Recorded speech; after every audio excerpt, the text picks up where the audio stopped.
मित्रों नमस्कार। सर्वप्रथम आप सभी को गणेश चतुर्थी की भारतीय जनता पार्टी परिवार की ओर से हार्दिक शुभकामना।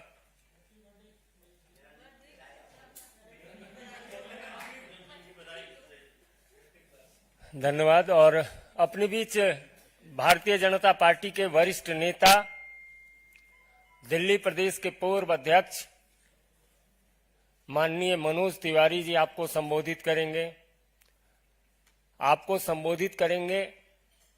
पार्टी के वरिष्ठ नेता और सांसद रमेश विदुरी जी, प्रवेश साहिब सिंह वर्मा जी और हंसराज हंस जी। तो मेरा विनम्र निवेदन होगा सर्वप्रथम माननीय मनोज तिवारी जी से कि आपको संबोधित करें।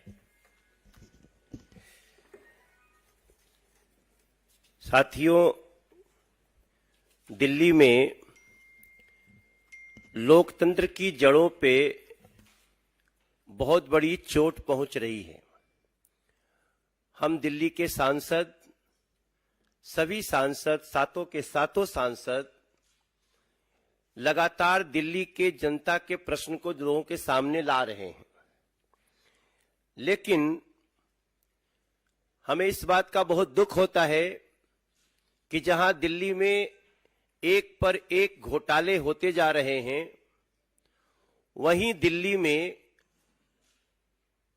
जिनका नाम कहीं महाठग है, महाझूठे हैं, अपनी बातों से लगातार पलटने वाले लोग, ऐसे अरविंद केजरीवाल गैंग कभी भी दिल्ली की जनता के प्रश्न पे जवाब देने को तैयार नहीं है। जरूरत है आज कि दिल्ली की जनता को ये गारंटी मिले कि जो घोटाले हुए हैं वो वापस कैसे दिल्ली के खजाने में पैसे आएंगे। गारंटी इस बात की चाहिए कि भ्रष्टाचारी कैसे सलाखों के पीछे जाने चाहिए। गारंटी इस बात की हमें चाहिए कि दिल्ली के बच्चों की, दिल्ली के महिलाओं की जो गली गली शराब की दुकान खोलने का एक प्रयास किया गया, उस पर न्याय कैसे हो। इन सारी बातों का जवाब नहीं मिल रहा। और जो लोग लोकतंत्र का शपथ लेके, संविधान की शपथ लेकर के भोली भाली जनता को ठग करके कुर्सियों पे बैठ गए, उनके जुबान से कुछ ऐसी बातें निकल रही हैं जो इशू को डाइवर्ट करने वाली हैं, लेकिन बहुत ही दुर्भावनापूर्ण हैं, झूठ से भरी हुई हैं। और ऐसे प्रयास को दिल्ली की जनता या हम दिल्ली के सांसद साथों, हम इनको बहुत गंभीरता से लेते हैं। हम गंभीरता से बात भी करते हैं, गंभीरता से सवाल का जवाब भी चाहते हैं। हम सभी सांसदों ने जो पीछे घटना हुई है, जब शराब घोटाला हुआ हजारों करोड़ का, हमने बार बार उस पर सवाल किए। सवाल आज सबको याद है, लेकिन उसका जवाब देने की बजाय देखा गया कि दिल्ली के अरविंद केजरीवाल गैंग, उनकी सरकार के कुछ कई चुनिंदा लोग, उन लोगों ने झूठे आरोप लगाए और बात ऐसी करी जो सबके लिए आश्चर्य का विषय बना हुआ है। उनके हालांकि जो स्टेटमेंट से बदलते गए, पहले कहते हैं बहुत अच्छा ये शराब का मॉडल है, रेवेन्यू मॉडल है, जब जांच शुरू होती है वापस ले लेते हैं, जब जांच में आगे बढ़ती है सीबीआई तो बोलते हैं ये एलजी दोषी हैं, फिर बोलते हैं मनीष सिसोदिया को खरीदने की बात हो रही है, फिर कहते हैं हमारे विधायकों को खरीदने की बात हो रही है। हम इन प्रश्नों को बहुत गंभीरता से लिए हैं और हम सभी ने माननीय एलजी महोदय को एक चिट्ठी लिखी, हम सब ने एक डिमांड करी है। जैसा आप सबको जानकारी है कि ऐसे झूठे, मिसलीडिंग, डाइवर्जनरी, दुर्भावनापूर्ण स्टेटमेंट पब्लिक डोमेन में दिए गए। क्या कहा गया? स्वयं दिल्ली के सीएम अरविंद केजरीवाल ने यह कहा कि डिप्टी सीएम श्री मनीष सिसोदिया और दूसरे जो आपके नेता हैं उनको भारतीय जनता पार्टी ने खरीदने की कोशिश की। उन्होंने कहा कि आप एमएलए को कॉल आया, they got calls from BJP. आज हम बहुत गंभीरता के साथ माननीय एलजी महोदय को ये पत्र हम सबने लिखी है, ये सबके हाथों में पत्र है, एक बार सभी लोग अपने हाथ में ले लेंगे। ये पत्र की कॉपी भी हम आपको देंगे। इस पत्र से एक एक चीज स्पष्ट है। सिंपल सी बात है कि हम पब्लिक डोमेन में की गई इन बातों को हम बहुत गंभीरता से ले रहे हैं। जब किसी को कॉल आता है तो वो छुप नहीं सकता। अब समय आ गया है कि यह फैसला हो जाए कि किसका कॉल आया या कौन व्यक्ति आपके पास आया या कौन मैसेज लेके आया। इन सारी बातों का दिल्ली के हम सातों सांसद भारतीय जनता पार्टी के इसका जवाब चाहते हैं। और इसकी जब तक जांच नहीं होगी तब तक हम सत्य तक नहीं पहुंच पाएंगे। और जांच भी ऐसी वैसी नहीं होनी चाहिए, जांच फॉरेंसिक होनी चाहिए। जब फॉरेंसिक जांच होगी तब पता चलेगा कि अरविंद केजरीवाल जी ने कहा कि आप MLAs had got calls from the BJP where they were offered huge amounts of cash to transfer their allegiance to the BJP. अगर कॉल आया है तो उसको पता करना मुश्किल नहीं है।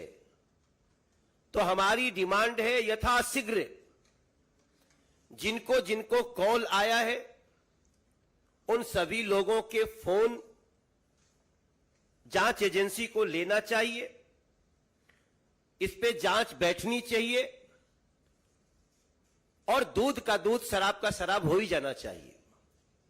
मेरे साथियों, मैं आपको यह बताते हुए मुझे बहुत दुख हो रहा है कि आप एमएलए को खरीदने की बात, कॉल आने की बात तो हुई, स्वयं दिल्ली के डिप्टी सीएम मनीष सिसोदिया ने कहा उन्हें पर्सनली कॉल आया। अब इस लाइन को कोई भी व्यक्ति सामान्य रूप से नहीं लेगा। एक डिप्टी सीएम को पर्सनली फोन आया, हालांकि तब तक तो यह पता था कि उनका फोन सीबीआई ने सीज कर लिया है, जैसा कि वो स्वयं बताए थे। लेकिन उनका कहना कि हमको पर्सनली कॉल आया, ऐसी स्थिति में हम इस बात की मांग कर रहे हैं सभी लोग कि आपके किस फोन पे कॉल आया, किस समय आया, किस नंबर से आया, या तो आप स्वयं बताएं, क्योंकि वो स्वयं बताएंगे नहीं। उनको तो झूठ बोलने की, मिसलीड करने की सोसाइटी को, उनको बांटने की, लोगों में नफरत फैलाने की होड़ लगी है। लेकिन इसका जांच, फॉरेंसिक जांच हो, ऐसा हम सभी ने माननीय एलजी साहब को पत्र लिखा है और हमें पूरी उम्मीद है कि इस पर ऐसी जांच होगी जिसके कारण इस दिल्ली की जनता का जो भ्रम है वो दूर होगा। हम चाहते हैं स्पष्ट हो। भारतीय जनता पार्टी न तो कुछ छुपाती है और ना तो किसी को छुपाने का मौका देगी। सवाल है शराब घोटाले का। आप शराब घोटाले की जगह लगातार स्टैंड बदलते गए डाइवर्ट करने के लिए। अब समय आ गया है कि ये जो अटेंशन डाइवर्ट करने की दुर्भावनापूर्ण कोशिश की गई है, कहां से अटेंशन डाइवर्ट करना था? लीकर स्कैम से, शराब घोटाले से डाइवर्ट करो अटेंशन। क्लासरूम में हुए घोटाले से डाइवर्ट करो अटेंशन। हमसे मीडिया के लोगों ने भी बार बार पूछा, प्रवेश वर्मा जी से भी पूछा, रमेश विधुड़ी जी से भी पूछा, हंसराज हंस जी, सब गौतम गंभीर, हर्षवर्धन जी, मीनाक्षी जी, संजय मयूख जी, सबसे पूछा गया है। हमने पहले अपनी सारी बात कही, लेकिन अब हम माननीय एलजी महोदय के पास से चिट्ठी लिख के गए हैं कि हम सभी एमपी बीजेपी के हम एग्रीड है इस बात पे कि जो डिफेमेटरी अनसब्सटेंशिएटेड एलिगेशंस लगाए गए हैं, इसकी जांच फॉरेंसिक हो जाए, ताकि दिल्ली की जनता को पता चले कि ये जो दिल्ली की गद्दी पर भोली भाली सूरत लेके बैठ गए अरविंद केजरीवाल एंड गैंग हैं, वो कितने बड़े झूठ को फैलाने में लगे हुए हैं। और मुझे पूरा विश्वास है कि ऐसा करने से ही सच सामने आएगा। और मैं एक बार फिर से दोहराऊंगा कि जो सच है उसको आज की कोई आवश्यकता नहीं, और मैं समझता हूं ये पत्र दिल्ली की जनता का भ्रम दूर करेगा। ये जांच दिल्ली के लोगों को बहुत राहत देगा कि कौन झूठ बोल रहा है। अरविंद केजरीवाल एंड गैंग के इस झूठ का पर्दाफाश हो, दूध का दूध, शराब का शराब हो जाए, ऐसी भावना के साथ हम आपके सामने उपस्थित हैं। मेरा विनम्र निवेदन है माननीय सांसद रमेश विधुरी जी से कि आपको संबोधित करें। मित्रों, आप सबका बहुत बहुत स्वागत है और हम सब आभारी भी हैं कि लोकतंत्र का चौथा स्तंभ मीडिया के माध्यम से आम जनमानस तक ये सच्चाई जानी चाहिए।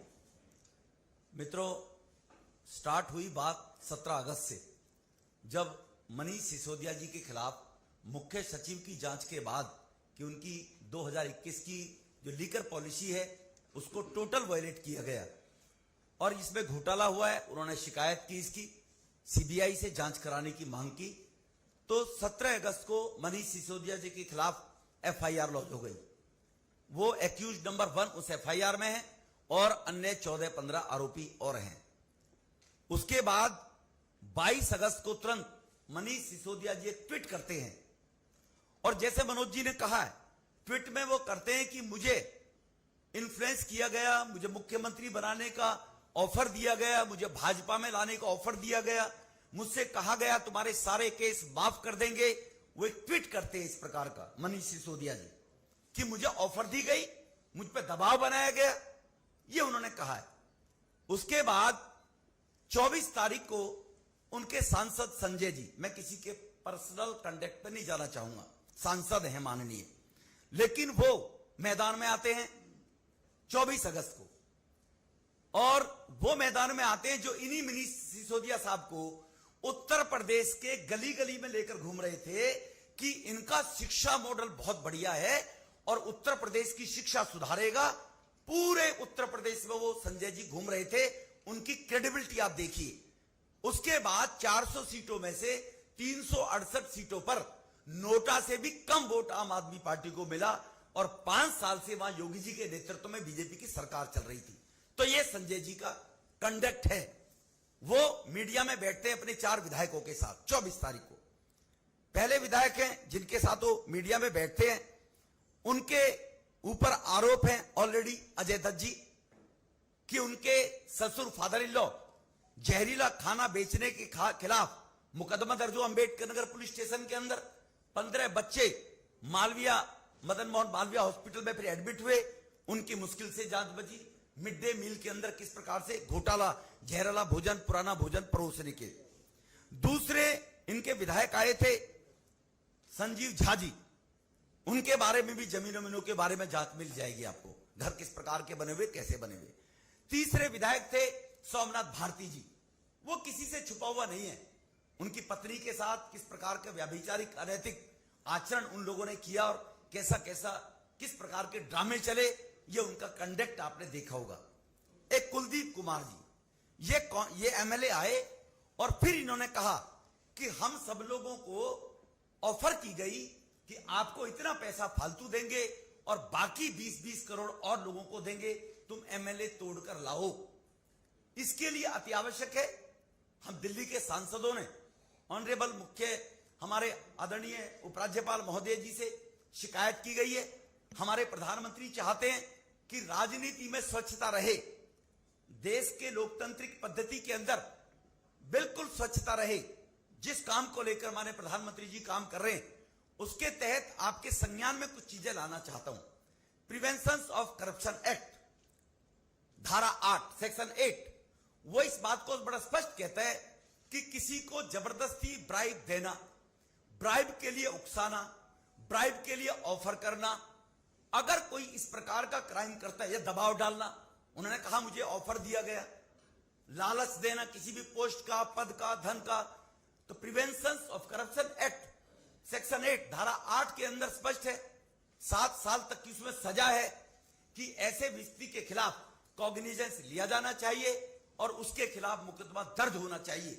वो कोई भी है जिन्होंने मनीष सिसोदिया जी को ऑफर की, तो जो फोरेंसिक जांच के माध्यम से, उनके टेलीफोन कॉल डिटेल के माध्यम से ये जांच होनी चाहिए, ऐसे किस व्यक्ति ने ऑफर की और उसके खिलाफ एफआईआर दर्ज होनी चाहिए।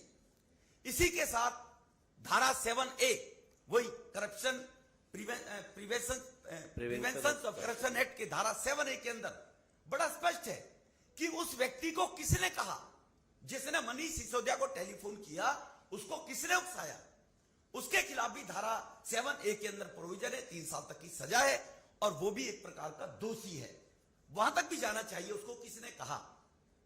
तीसरा, अगर हम धारा किसी को जबरदस्ती के विधायकों को दबाव बनाया गया है, वो किस किस व्यक्ति ने उन पर भी दबाव बनाया गया, चारों विधायकों पर, उन विधायकों से जांच होनी चाहिए, उनके भी कॉल डिटेल्स आनी चाहिए फॉरेंसिक जांच के माध्यम से, या उनसे पूछा जाना चाहिए, आप उनके नाम बताइए। देश की स्वच्छ राजनीति के लिए बहुत अच्छा है ये, केवल नौटंकी करने के लिए भ्रष्टाचार के खिलाफ हम आएंगे और एक के बाद एक भ्रष्टाचार करेंगे, तो उनके खिलाफ भी ये एक्शन होना चाहिए। एक्शन होने के बाद आईपीसी की धारा 182 भी विद्यमान है। देश का संविधान इतना बढ़िया बनाया है कि यहां पर कोई किसी भी प्रकार से कोई किसी को दबाव बनाकर, प्रेशर बनाकर, लालच देकर या सरकारी संस्थाओं पर बैठकर पद का दुरुपयोग करते हुए अगर समाज को, मीडिया को, कोर्ट को, जनमानस को कोई व्यक्ति झूठा मिसगाइड करता है, तो उसके खिलाफ भी 182 के तहत कार्रवाई होनी चाहिए। यह आईपीसी की 182 सेक्शन के अंदर प्रोविजन है। तो अगर इनके खिलाफ किसी ने गलत शिकायत नहीं की है और इन्होंने मिसगाइड करने का डिप्टी सीएम जैसे संवैधानिक पद पर बैठने वाले व्यक्ति ने, और सांसद जो 4 विधायकों को साथ लेकर बैठता है और वो ये कहता है कि करप्शन हुआ है, हमें ऑफर दी गई है, बहुत करोड़ रुपया हमारे विधायकों को तोड़ने के लिए रखे गए हैं, तो 182 का भी उपयोग सेक्शन में किया जाना चाहिए। ये हमारी माननीय उपराज्यपाल जी से मांग है। इसको इंडिपेंडेंट एजेंसी सीबीआई से कराएं, इसको एंटी करप्शन ब्यूरो से कराएं, इसको दिल्ली पुलिस से कराएं, कहीं से भी जांच हो, लेकिन जैसे भाई मनोज जी ने कहा, दूध का दूध और शराब का शराब और नौटंकी की नौटंकी, ये तीनों बाहर निकलकर आनी चाहिए कि किस प्रकार की नौटंकी ये कर रहे हैं। इतनी बात कहकर मैं केवल ये दोबारा दोहराना चाहता हूं कि जो हम लोग डराने की जो बात कही थी, उसमें हम ये नहीं कहते कि केवल 120 का ही एक्शन हो, 8 और 87A prevention of corruption act का भी सदुपयोग हो। यही कहकर मैं आप सबके सामने माननीय उपराज्यपाल जी से आपके माध्यम से भी, हम कल उनसे मिले भी थे, हमने उनको कल शिकायत भी दी है, आप सब लोग आपसे भी निवेदन चाहते हैं कि इस प्रकार की जांच होनी चाहिए। बहुत बहुत धन्यवाद। मित्रों, अपने बीच वरिष्ठ नेता और सांसद प्रवेश शाहिब सिंह वर्मा है, मेरा आग्रह होगा आप संबोधित करें।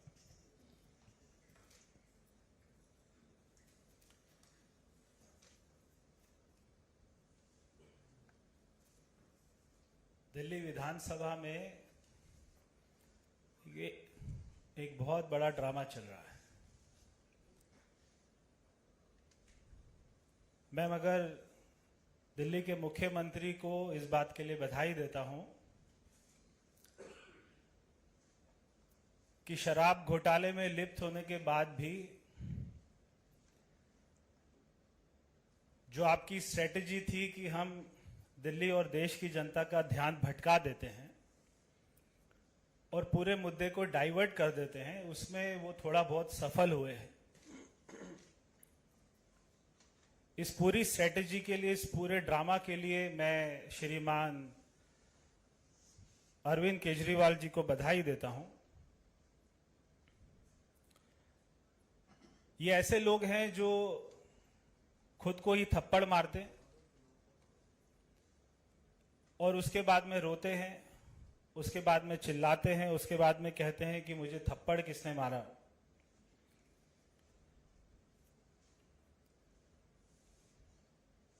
ये झूठ इस प्रकार का बोलते हैं कि उसमें 19-20 का अंतर नहीं होता, उसमें 0 और 1000 का अंतर होता है।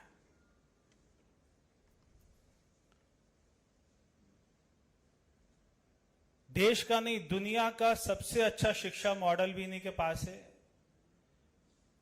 मगर इनके खुद के बच्चे उस शिक्षा मॉडल का लाभ नहीं उठा रहे। देश ही नहीं, दुनिया का सबसे अच्छा स्वास्थ्य मॉडल भी इनके पास है, मगर इनके मंत्री, इनकी धर्मपत्नी, इनके विधायक, सांसद वो उसका लाभ नहीं उठाते। तो केवल अंतर 19-20 का नहीं है, 0-1000 का है।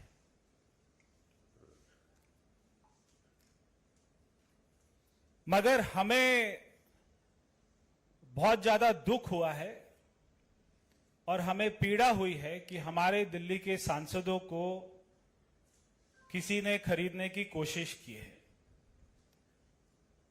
जब तक हमारी पीड़ा खत्म नहीं होगी और दोषियों को जेल के पीछे नहीं डाला जाएगा, तब तक हमें चैन नहीं आएगा। क्योंकि वो दिल्ली के विधायक हैं।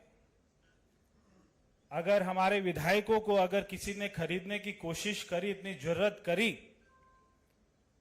तो हम उसे माफ नहीं करेंगे और हम दिल्ली के मुख्यमंत्री का, दिल्ली के विधायकों का सहयोग करेंगे, हम सारे सांसद, कि उनको पकड़ना चाहिए।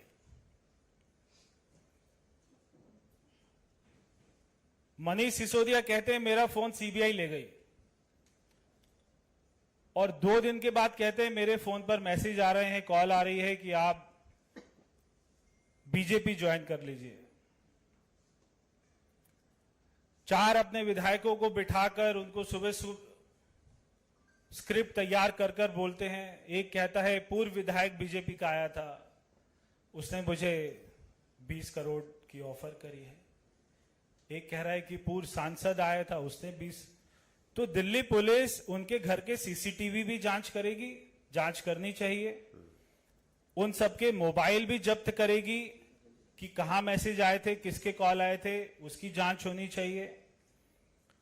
और उनको बुलाकर सभी को, अगर वो जो झूठ बोलने वाली मशीन होती है जिसके ऊपर बिठा देते हैं और ऐसे लगा देते हैं हाथ पर, lie detector test, narco test, तो नार्को टेस्ट भी होना चाहिए कि अगर ये किसी का नाम भूल गए तो उसमें नाम बहुत साफ अच्छे से याद आता है। तो हमें तो बहुत चिंता है, हमें बहुत पीड़ा है और हमें नींद नहीं आएगी जब तक उन लोगों को पकड़ा नहीं जाएगा जिन्होंने हमारे आम आदमी पार्टी के माननीय सारे विधायकों के साथ में ऐसा गलत व्यवहार किया है। हमें तो बहुत चिंता है, हमें इस बात की बहुत पीड़ा है। 20-20 करोड़ रुपया ऑफर दे रहे हैं, ये बिल्कुल ऐसा बात कर रहे थे जैसे विधायक नहीं हो सब्जी हो कि हमें खरीद रहे। 12 लोगों को ऑफर आ गई, ऐसा श्रीमान अरविंद केजरीवाल का आरोप है। उसके बाद में दुनिया के इतिहास में पहली बार ऐसा हुआ है। बार बार केजरीवाल जी बोलते दुनिया के इतिहास में पहली बार दिल्ली में ऐसा हो रहा है। तो दुनिया के इतिहास में पहली बार ऐसा हुआ कि जिसके पास में 90% सीटें आई हैं, वो अपने ऊपर ही विश्वास प्रस्ताव लेके आ रहा है, अविश्वास प्रस्ताव लेके आ रहा है। वो खुद ही जो वहां का हमारे बेचारे गिने चुने 8 विधायक हैं उनको तो निकाल देते हैं, चलो इनको निकालो मार्शल को बुला के। अब वो 62 ही बचते, 62 में जिस असेंबली में केवल 62 आम आदमी पार्टी के विधायक हैं, वहां पे अरविंद केजरीवाल को अपने विधायकों पर विश्वास नहीं कि नहीं अविश्वास प्रस्ताव तो आना चाहिए, हम तो लेके आएंगे। मुझे जब तक ये मेरे अपना समर्थन में वोटिंग नहीं करेंगे मुझे विश्वास नहीं इन पर। उनको लग रहा है इन्होंने ले लिए पैसे, अभी ये उल्टा वोटिंग कर सकते हैं, तो वो अविश्वास प्रस्ताव जरूर लेके आए। फिर उसके बाद में मनगढ़ंत कहानी बनाकर एलजी साहब के ऊपर में उन्होंने अपना दोष कर दिया है एक। वहां पे सारे धरने पर बैठ गए हैं, रात को वहीं सो रहे हैं, अपने आप को मार रहे हैं, रो रहे हैं, एक दूसरे की छाती पीट रहे हैं, मगर नाम नहीं मालूम है कि इनको बेचारों को ऑफर किसने किया। तो ये केवल आरोप लगाकर और भाग जाएंगे, यहां पर इन्होंने गलती कर दी है, यहां पर ये फंस गए। यहां पर पूरे 12 के 12 विधायक जो कहते हैं हमारे पास फोन आए थे, अब ये फंस गए, क्योंकि ये एक बहुत गंभीर मामला है। जैसा रमेश जी कह रहे थे, मनोज जी कह रहे थे कि रिश्वत देना और रिश्वत लेना दोनों ही खतरनाक है और दोनों क्राइम है संविधान में। तो आपको तो अब आपके दोषियों को तो सजा मिलेगी, ऐसा मिलना ही चाहिए। तो अब इस पूरे मामले में हमेशा केजरीवाल जी बचकर क्यों निकल जाते हैं? क्योंकि दुनिया के इतिहास में यह पहली बार है कि एक ऐसी सरकार है जिसके मुख्यमंत्री के पास में कोई विभाग नहीं है। अब जब मनीष सिसोदिया को शिक्षा मंत्री बनाया, उप मुख्यमंत्री बनाया, तो वो बहुत खुश थे कि मुझे इतनी जिम्मेदारी मिली है, मगर उनको पता नहीं था कि आपको फंसाने वाले हैं, क्योंकि साइन खुद नहीं करते मुख्यमंत्री। अभी एलजी साहब ने उनकी फाइलें वापस करी ये बोलकर कि आप इस पर साइन करके भेजिए, मुख्यमंत्री के साइन करके भेजिए, केवल इतना लिख देना कि मुख्यमंत्री ने फाइल को देख लिया है, ये काफी नहीं है, क्योंकि उन्हें मालूम है कि अगली बार एक मंत्री को और फंसा देगा। अभी बेचारे सत्येंद्र जैन जी जेल में हैं पिछले कोई 4 महीने से, तो उनकी हालत तो मुझसे अपना देखी भी नहीं जाती है कि दिल्ली के हेल्थ मिनिस्टर हैं और उनके बेचारे की खुद की हेल्थ इतनी खराब है और उनकी याददाश्त भी खत्म हो चुकी है। उन्होंने कहा सारी जांच एजेंसी को कि मेरी याददाश्त तो कोविड में चली गई थी, अभी मुझे कोई याद ही नहीं है क्या हवाला हुआ, कितना सारा करोड़ों का लेन देन हुआ। तो केजरीवाल जी हर फाइल पर साइन जब करना शुरू कर देंगे तो अगली बार ना तो सत्येंद्र जैन जेल जाएगा, ना मनीष सिसोदिया जेल जाएगा, अगली बार केवल अरविंद केजरीवाल जी जेल जाएंगे। तो मेरी आज हमारे उप मुख्यमंत्री को एक मेरी मित्र के नाते एक उनको फ्रेंडली एडवाइस है कि आप थोड़ा अनुलोम विलोम करना शुरू कीजिए। आप थोड़ा कपाल भाती, भस्त्रिका और ओम का उच्चारण करना शुरू कीजिए, क्योंकि तिहाड़ जाते ही आपकी याददाश्त भी अगर चली गई तो जांच एजेंसियों को दिक्कत आएगी और उप मुख्यमंत्री को इतनी सुविधाएं नहीं मिलती हैं तिहाड़ जेल में। तो अगर आप अभी से अपने स्वास्थ्य का ख्याल रखेंगे तो मुझको उम्मीद है कि कुछ सालों के बाद में जब आप आएंगे जेल से अपना सजा काटकर, तो आप दिल्ली में अपना पश्चाताप करके दिल्ली को कुछ अपनी सेवा देंगे। तो ऐसा मुझे विश्वास है। बहुत बहुत धन्यवाद। अब वरीय नेता और सांसद हंसराज हंस जी हैं, मेरा आग्रह होगा आप संबोधित करें।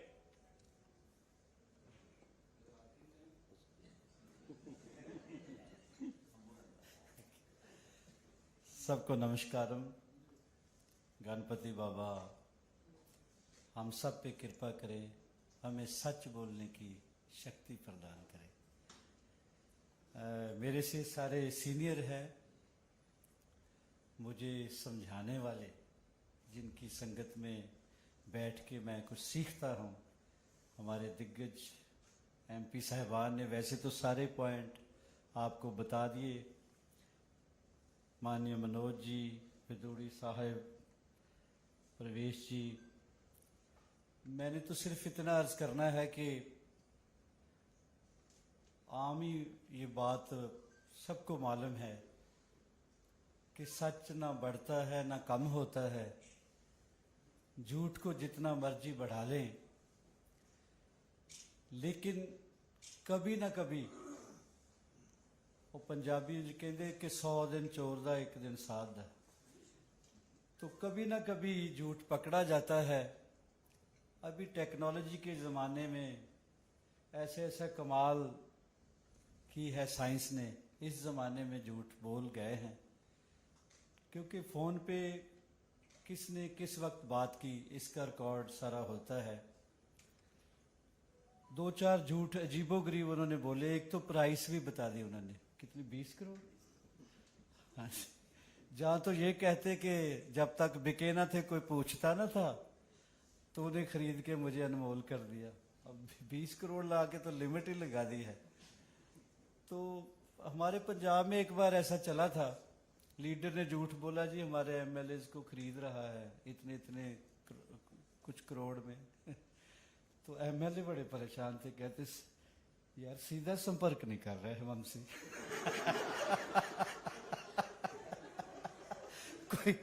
कोई रौनक आए जेब में।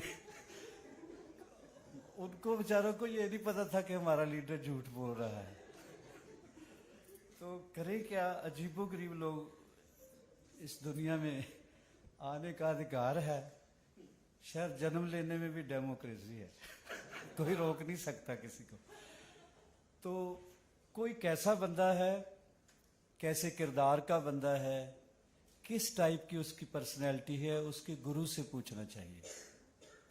क्योंकि गुरु ने बोलना सिखाया होता है गूंगे को, गुरु ने पाला होता है, गुरु ने प्रमोट किया होता है। तो इनके गुरु साहिबान जो अन्ना हजारे जी हैं, उनका बयान आपने कई बार सुना ही होगा। हमने क्या बोलना, हम तो इतना ही कहेंगे कि उसके नजदीक गमे तरके वफा कुछ भी नहीं, मुतमिन ऐसे हैं वो जैसे हुआ कुछ भी नहीं।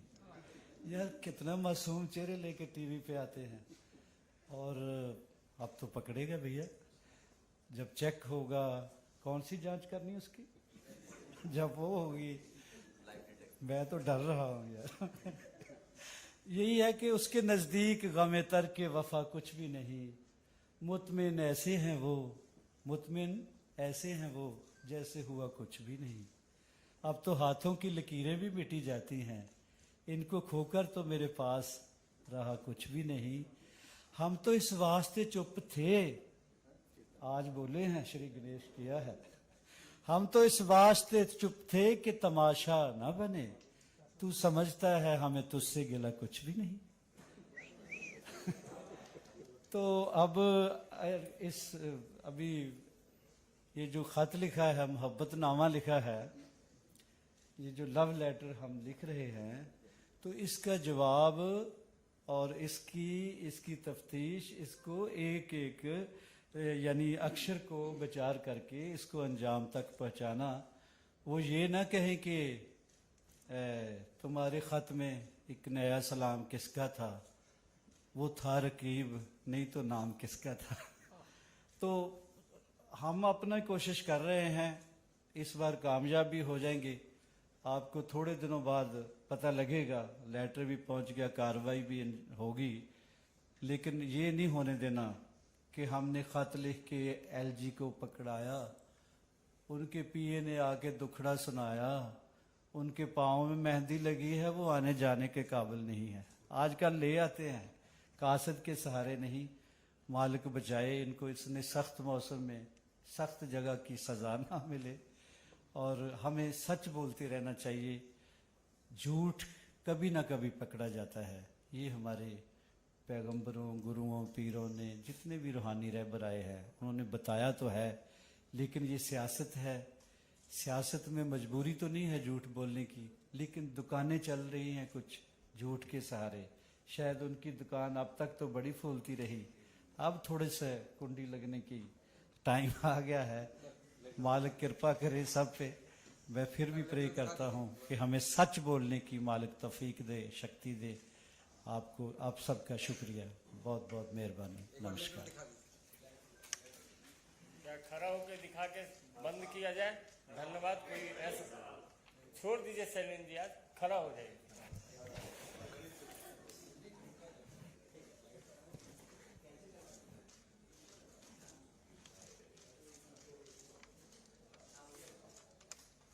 बहुत बहुत धन्यवाद।